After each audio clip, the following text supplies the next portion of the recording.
बिस्मिल्लाहिर्रहमानिर्रहीम। अज़ीज़ तलबा अस्सलामु अलैकुम। अल्लाह पाक आपको अपने हिफ्ज़ मान में रखे। सबक का आगाज़ करते हैं। सबक हमारा चुगलखोर। मुसन्निफ़ हैं शफ़ी अकील और माखूज़ है पंजाबी लोक दास्तानें। इस सबक के अंदर शफ़ी अकील साहब ने एक लोक दास्तान रकम की है जिसमें चुगलखोर के किरदार को बयान किया है, जिसकी चुगलखोरी के सबब उसे अपनी मुलाज़मत से भी हाथ धोना पड़ता है और लोगों पर उसका लोग उस पर एतबार भी नहीं करते, वो काबिल भरोसा भी नहीं रहता, मुलाज़मत भी जाती है, इज़्ज़त भी जाती है, माशरे में कोई अहमियत भी नहीं देता। लिहाजा जब उस इलाके में रहना मुश्किल हो जाता है तो वो दूसरे इलाके में कूच कर जाता है ताकि वहाँ पर जाकर कोई मुलाज़मत हासिल कर सके और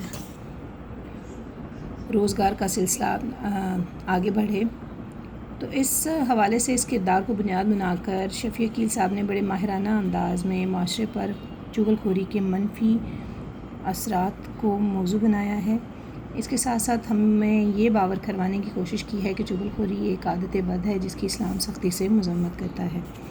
आइए अपने सबक का आगाज़ करते हैं। चुगलखोर को ये बात तो अपनी जगह बड़ी अजीब थी, लेकिन किसान ने अपने दिल में सोचा, मुफ्त का नौकर मिल रहा है, खाली रोटी कपड़े में क्या बुरा है। फिर उसने अपने आप को आमादा करने के लिए राज़ी करने के लिए कहा, मुझे छः माह बाद एक चुगली खाता है तो खा ले, मेरा क्या जाता है, ये किससे मेरी चुगली खाकर मेरा क्या बिगाड़ लेगा, मेरे पास कौन से राज हैं जो ज़ाहिर हो जाएंगे। यानी चुगलखोर जब किसान के पास पहुंचा और उससे मुलाजमत के लिए कहा तो किसान को चूँकि मुलाजिम की ज़रूरत थी, लिहाजा वो रज़ामंद हो गया और उसने चुगलखोर से पूछा कि वो तनख्वाह क्या लेगा। तो इसके जवाब में चुगलखोर ने बहुत अजीब दो शराइत रखी कि एक तो वो उसे रोटी कपड़ा दे दे और दूसरा उसे 6 माह बाद चुगली खाने की इजाज़त दे दे। तो पहली शर्त तो ठीक थी, लेकिन दूसरी शर्त कुछ अजीब थी और चूँकि उसने किसी तनख्वाह का मुतालबा नहीं किया था, लिहाजा मुफ्त का नौकर था, तो किसान ने भी सोचा कि अगर बग़ैर उजरत के, बग़ैर मुआवजे के नौकर मिल रहा है तो क्या जाता है, और अगर ये चुगली कर भी लेगा तो मेरे कौन से ऐसे राज हैं जो सबको बता देगा और मुझे नदामत या शर्मिंदगी होगी। तो लिहाजा किसान ने उसकी शर्त मंजूर कर ली। मुझे तुम्हारी ये शर्त मंजूर है। चुनांचे चुगलखोर किसान के पास मुलाजिम हो गया। वो काम भी उसी का करता और उसी के घर में रहता था। रोज़ाना सुबह सवेरे किसान के साथ खेतों में चला जाता, बैलों के लिए चारा काटता, हल चलाता, गाही करता और इस तरह काम में किसान का बराबर हाथ बटाता। हाथ बटाना मदद करना। दिन गुजरते गए और किसान को ये बात भूल गई कि 6 माह बाद चुगलखोर ने एक चुगली खाने की इजाज़त मांगी थी।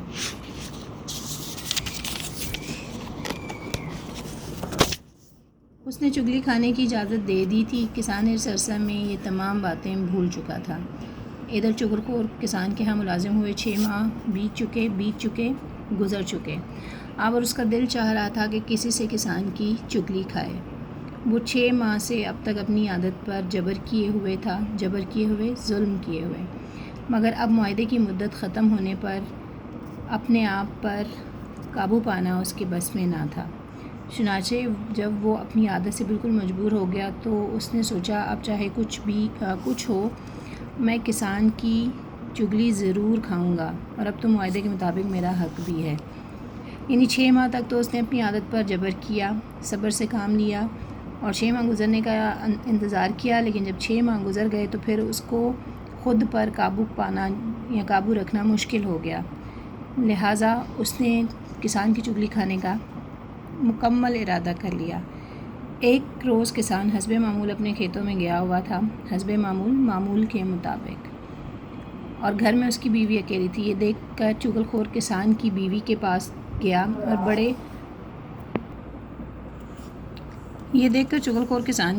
पास गया और बड़ा हमदर्द बनते हुए कहने लगा, हमदर्द गमगुसार, अगर तुम बुरा न मानो तो तुमसे एक बात कहूँ। किसान की बीवी बोली, ज़रूर कहो, इसमें बुरा मानने की क्या बात है। चुगलखोर और भी ज़्यादा हमदर्दी जताते हुए बोला, इसमें तुम्हारा ही भला है। ये सुनकर किसान की बीवी को कुछ शक सा हो गया। उसने दिल में सोचा, हो ना हो कोई ख़ास बात ज़रूर है। यही ख्याल करके कहने लगी, तो फिर तो ज़रूर कहो, वो क्या बात है। जवाब में चुगलखोर बड़े राज़दाराना अंदाज़ में बोला, दरअसल किसान कोढ़ी हो गया है। कोढ़ जो है वो जिज़ाम का मर्ज़ होता है। इसमें इंसानी जिस्म पर زخم بنتے ہیں اور وہ پھیلتے ہیں۔ اس نے اپنی یہ بیماری اب تک تم سے چھپائے رکھی ہے۔ کوڑی ہو گیا ہے؟ کسان کی بیوی نے چونک کر پوچھا۔ اسے بڑا تعجب ہوا، تعجب، حیرت۔ یہ بات اس کے لیے جس قدر نئی تھی اس سے کہیں زیادہ حیران کن بھی تھی۔ چغل خور نے جب اپنا تیر نشانے پر بیٹھتا دیکھا تو بولا، اگر تمہیں یقین نہ آئے تو آزما کے دیکھ لو۔ اب تو کسان کی بیوی بھی سوچ میں پڑ گئی۔ اس نے دل میں سوچا، ہو سکتا ہے ملازم ٹھیک کہہ رہا ہو، بھلا اس کو مجھ سے ایسا جھوٹ بولنے کی کیا ضرورت ہے؟ لہٰذا اس نے جلدی سے پوچھا، مگر میں کیسے آزماؤں؟ چغل خور جھٹ سے کہنے لگا، اس میں کیا مشکل ہے؟ پھر اس نے اسے سمجھاتے ہوئے کہا، جو آدمی کوڑی ہو جائے اس کا جسم نمکین ہو جاتا ہے۔ اگر تم یہ جاننا چاہتی ہو کہ کسان کوڑی ہو گیا ہے یا نہیں تو کسان کے جسم کو زبان سے چاٹ کر دیکھ سکتی ہو۔ کسان کی بیوی چغل خور کی یہ تجویز پسند آئی، رائے۔ اس نے سوچا اس سے نوکر کے جھوٹ کا پتہ چل جائے گا۔ اس نے کہا، اچھا، کل جب میں کسان کا کھانا لے کر کھیتوں میں جاؤں گی تو کسان کے جسم کو چاٹ کر ضرور دیکھوں۔